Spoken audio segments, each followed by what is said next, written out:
या छड़े मूंखे अबाणा किया अकेली मां जिया तनखे सारे नाना साईं मां पई सुडका भरिया रातो डीहा थी रोवा।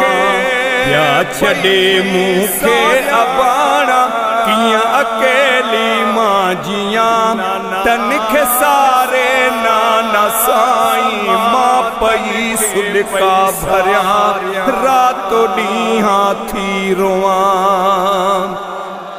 ओ याद अकबर थो वचे नंढड़ो असगर थो वचे नंढड़ो असगर थो वचे अल्लाह हो याद अकबर थो वचे नंढड़ो असगर थो वचे नंढड़ो असगर थो वचे हूंदा कहिड़े हाल में हूंदा कहिड़े हाल में मां थी सोचींदी वतां तनखे सारे नाना साईं मां पई सुडका भरिया रातो डीहा थी रोवा।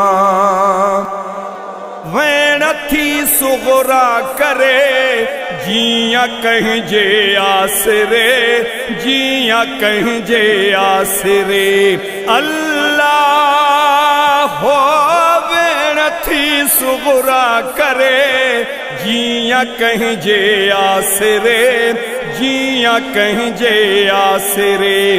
व्या छड़े मूंखे अकेलो व्या छड़े मूंखे अकेलो हिकु अबो ऐं ॿी अम्मा तनखे सारे नाना साईं मां पई सुडका भरिया रातो डीहा थी रोवा।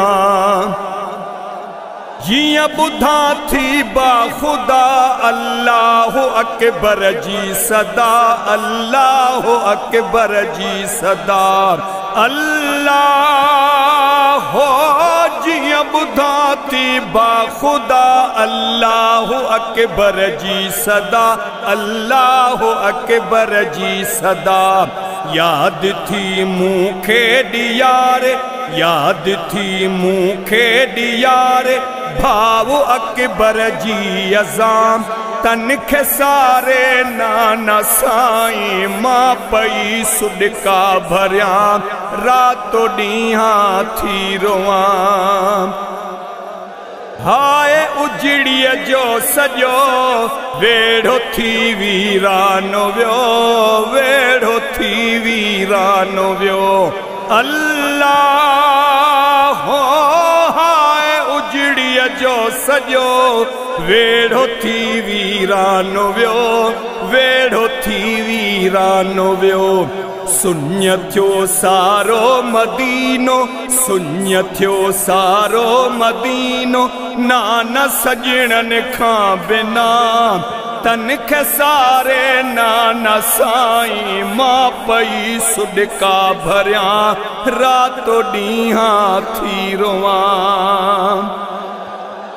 भेण जो असगर खां पोइ रूह रीझे ई नथो रूह रीझे ई नथो अल्लाह हो भेण जो असगर खां पोइ रूह रीझे ई नथो रूह रीझे ई नथो।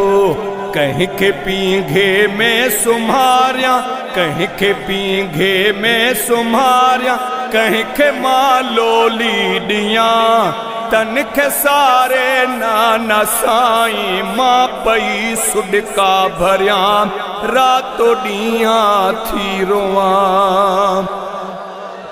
थी चवे जवा दही भेण अकबर जी दुखी भेण अकबर जी दुखी अल्लाह हो थी चवे जवा दही भेण अकबर जी दुखी भेण अकबर जी दुखी।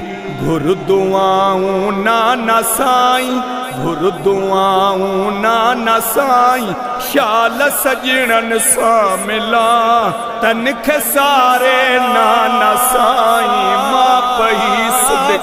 भरिया मां पई सुदका भरिया रातो डीहा थी रोवा व्या छड़े मूंखे अबाण सारिया अकेली मां जिया तन के सारे नाना साईं मां पई सुदका भरिया रातो डीहा पई रोवा।